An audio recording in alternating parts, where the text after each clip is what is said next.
Hello दोस्तों।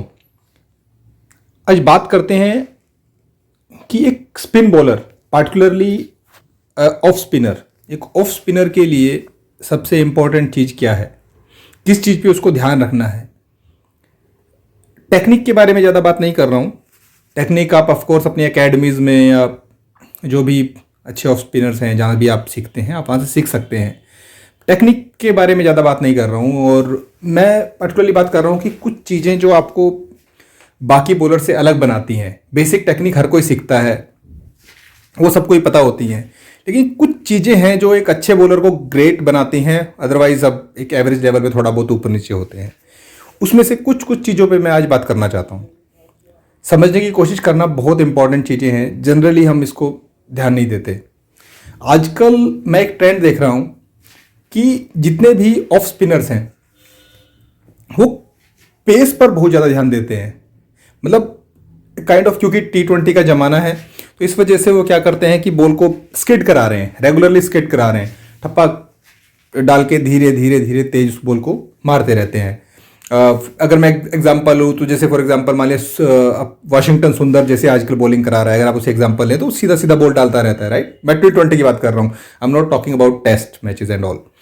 तो इस तरह की बॉलिंग जो है मैं बहुत ज़्यादा देखता हूँ, खासकर हमारे डोमेस्टिक लेवल पर, और उससे थोड़ा सा नीचे का अगर मैं लेवल देखूँ, लीग लेवल पर जो लोग खेलते हैं, डिवीज़न लेवल पे जो खेल रहे हैं, बहुत ज़्यादा जो है ना उस पर कर रहे हैं। और होता क्या है कि जनरली लीग लेवल पर बैटिंग का जो पोटेंशियल होता है वो भी, और जो टैलेंट है वो बहुत अच्छा नहीं होता है, तो उनको कुछ विकेट्स मिलती हैं और उनको ऐसा लगा जाता है कि ये बहुत अच्छा स्टाइल है बॉलिंग करने का, तो और वो उसी पे फिर कंटिन्यू करते हैं।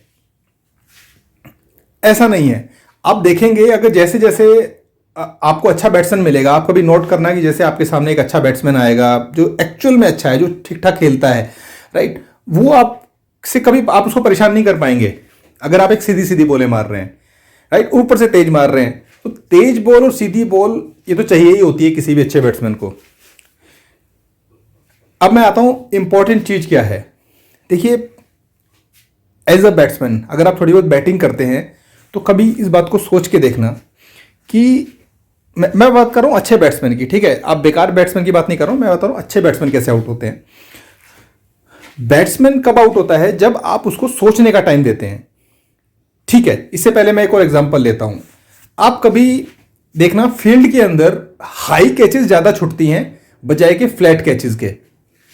फ्लैट कैचेस कम छुटती हैं कंपैरेटिवली, मतलब अगर आप ठीक ठाक फील्डर है तो फ्लैट कैच है या पकड़ लेंगे। हाई कैचेस ज्यादा छुटती हैं।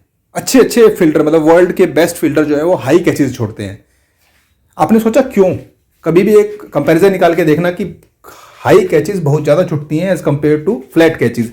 जैसे स्लिप की कैचेस हैं या जो फ्लैट कैचेस अपने किसी को पुल शॉट पे आ गई, जैसे भी आ गई, सब कैचेस पकड़ी जाती हैं इन जनरल अगर बॉडी के ऊपर है तो।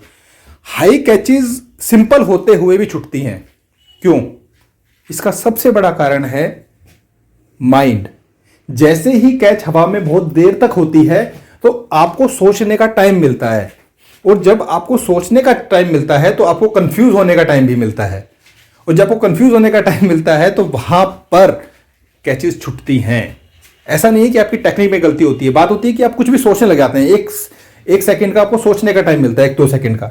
वो जो सोचने का टाइम होता है ना, वहां पर आपको क्या डिसीजन लेना है, अपना हाथ कैसे रखना है, क्या रखना है, वहां पर गलतियां होती हैं जनरली। आपके उस 2 सेकंड के अंदर पता नहीं कुछ और दिमाग में बात आ गई, वहां पर कैच छुटती है। फ्लैट कैचेस में हमें टाइम नहीं मिलता है। बॉल आई, सडन रिएक्शन होती कैच होती है, वो छूट भी सकती है बट जनरली नहीं छूटती, क्योंकि सोचने का टाइम नहीं होता है। अगर आपकी टेक्निक ठीक है, आपके हाथ ठीक आ रहे हैं तो आप कैच पकड़ लोगे। यही एग्जांपल, मैंने ये एग्जांपल क्यों दिया, ताकि मैं आपको अगली बात समझा सकूं। अगली बात जो मैं समझाने जा रहा हूं, एज ए स्पिनर आपको बॉल को बहुत तेज नहीं मारना है। Keep the ball slow in the air, right. जितना बॉल को आप एयर में स्लो रखते हैं, राइट, उतना बैट्समैन को सोचने का टाइम मिलता है। बैट्समैन को अपने शॉट डिसाइड करने का टाइम होता है। वो सोचता है कि क्या करूं, और जब वो वहीं पर ही एक टाइम ऐसा आएगा जब वो 2 माइंड में होता है।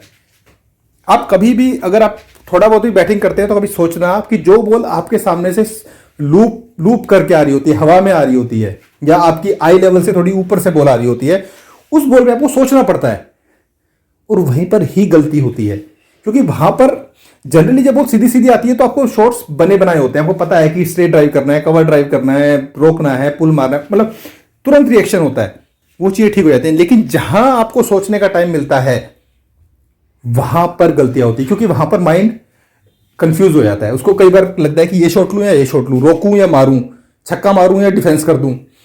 यहां पर गलतियां होती हैं, यहां पर इसी लेवल पर ही अच्छे बैट्समैन आउट होते हैं।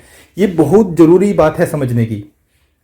हो सकता है ये बात थोड़ी आपको कॉम्प्लेक्स लग रही हो, लेकिन इसको ध्यान से समझिए कि अगर आप बॉल को हवा में रखते हैं, लूप में रखते हैं, जिसे कहते हैं लूप कहते हैं, या स्लो इन द एयर बोल दीजिए, या आई लेवल से ऊपर बोल दीजिए। एक्चुअली आई लेवल से ऊपर और नीचे वो तो एक अलग कंसेप्ट है। ऑफ कोर्स अगर बॉल आई लेवल से ऊपर है तो उसको जज करने में प्रॉब्लम आती है। This is a standard thing. अगर किसी भी बैट्समैन, क्योंकि जब एक बैट्समैन बैटिंग करता है तो अगर उसके आई लेवल से ऊपर बॉल है तो वो पहले सर को ऊपर ले जाएगा, फिर नीचे ले जाएगा क्योंकि बॉल ठप्पा खाएगी, ठीक है, और फिर डिसाइड करेगा। तो ऊपर और नीचे जब हेड आ जाता है तो वहां पर उसका जो कंसंट्रेशन है या जजमेंट है वो खराब होती है। इसीलिए जब बॉल हवा हमेशा आई लेवल से ऊपर होती है, आप देखना जितने भी वर्ल्ड के अच्छे बॉलर हैं वो आई लेवल से ऊपर डाल रहे थे, खासकर टेस्ट मैचेस में वैसी बॉलें डलती हैं और वहीं पर ही मिस्टेक्स होती है। लेकिन जरूरी नहीं है कि हमेशा आई लेवल से ऊपर हो। अगर आप आई लेवल से ऊपर नहीं डाल रहे हैं तो अपनी बॉल को स्लो इन द एयर रखिए, एक लूप के साथ रखिए बॉल को। वो लूप की हाइट कुछ भी हो सकती है, but it should be A loop, it should not be a straight line ball. अगर ये बॉल स्ट्रेट लाइन में जा रही है तो आप कुछ बेकार बैट्समैन को तो आउट कर सकते हैं कुछ टाइम कर, लेकिन आप बहुत आगे सक्सेसफुल होना बहुत मुश्किल है, ठीक है। आप देखेंगे कि T20 मैचेस के अंदर भी जो युजवेंद्र चहल, कुलदीप यादव जैसे बॉलर सक्सेसफुल होते हैं। आज भी जो इंडिया बॉलर्स खेल रहे हैं, जो इंडिया लेवल पर खेल रहे हैं, वो सभी वो बॉलर हैं जो लूप डालते हैं, ठीक है। तो कुछ तो बात होगी उनके अंदर जो इतना आगे तक खेल रहे हैं वो। तो स्लो इन द एयर डालना वेरी इंपॉर्टेंट, सबसे इंपॉर्टेंट चीज स्लो इन द एयर डालना। अब बात आती है स्पिन की, किस चीज पे मेहनत की जाए। फास्ट डालने पे मेहनत मत कीजिए। स्पिन का मतलब क्या होता है? स्पिन का मतलब होता है कि बॉल कितनी तेज रोटेट कर रही है। इट्स नॉट लाइक कि बॉल कितनी ज्यादा टर्न कर रही है। टर्न करना स्पिन नहीं होता है। स्पिन बॉलिंग का नाम पड़ा है उसकी रोटेशन से, कि आप बॉल को कितनी ज्यादा स्पिन करा पाते हैं, कितना ज्यादा रोटेट करा पाते हैं। जनरली हम स्पिन का मतलब समझते हैं टर्न से, कि बहुत ज्यादा टर्न होगी मतलब बहुत अच्छी स्पिन हो गई। ऐसा नहीं है। स्पिन होती है कितनी ज्यादा बॉल रोटेट हो रही है। जितनी ज्यादा बॉल रोटेट होगी उतनी ज्यादा बॉल डिप होगी। और पहली चीज एकदम से डिप होगी, और डिप होने के बाद जो बॉल ज्यादा रोटेट होगी वो ठप्पा खाने के बाद तेज ट्रेवल करेगी जहां पर बैट्समैन बीट होगा। तो बॉल आपको हाथ से तेज नहीं मारनी है। यू शुड ट्राई कि आपकी ball slow in the air हो बट रोटेशन ज्यादा हो।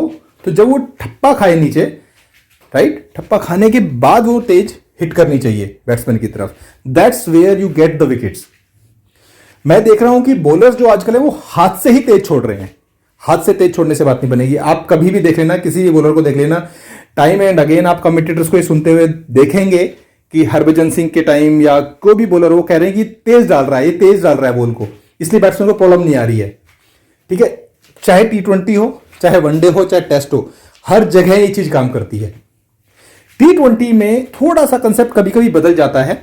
उसके अंदर थोड़ा सा आपको कभी कभी ध्यान देना पड़ता है कि जैसे आप बिल्कुल लूप में नहीं जाते, क्योंकि जैसे फॉर एग्जांपल अगर एक बैट्समैन बिल्कुल ही मरने को तैयार बैठा है, राइट, तो वो मारेगा, तो उसको डर नहीं है, बिल्कुल भी डर नहीं है। तो वो सिचुएशन कभी कभी होती है लास्ट के कुछ ओवर्स में, तब आपको हो सकता है कि स्टेटर वन मारनी पड़े, इंटेलिजेंट बॉल डालनी पड़े विकेट के बाद, वहां पर तो आपको इंटेलिजेंस लगानी पड़ेगी। आई am not talking about that. But ऐसा नहीं है कि आप अगर 24 बॉल्स डाल रहे हैं T20 में सारे के सारे बॉल स्टेटर वन मारे, वो जरूरी नहीं है। ये कोई सफलता का पैमाना नहीं है। आपको लूप डालनी चाहिए। As an off spinner it's very very very important कि आप किस तरह से बॉल को स्लो इन द एयर डालते हैं। तो मैं इसको बार बार पुश कर रहा हूं, आप इसको ध्यान दीजिए, समझिए, समझने की कोशिश करना what I am actually trying to say. Thank you दोस्तों।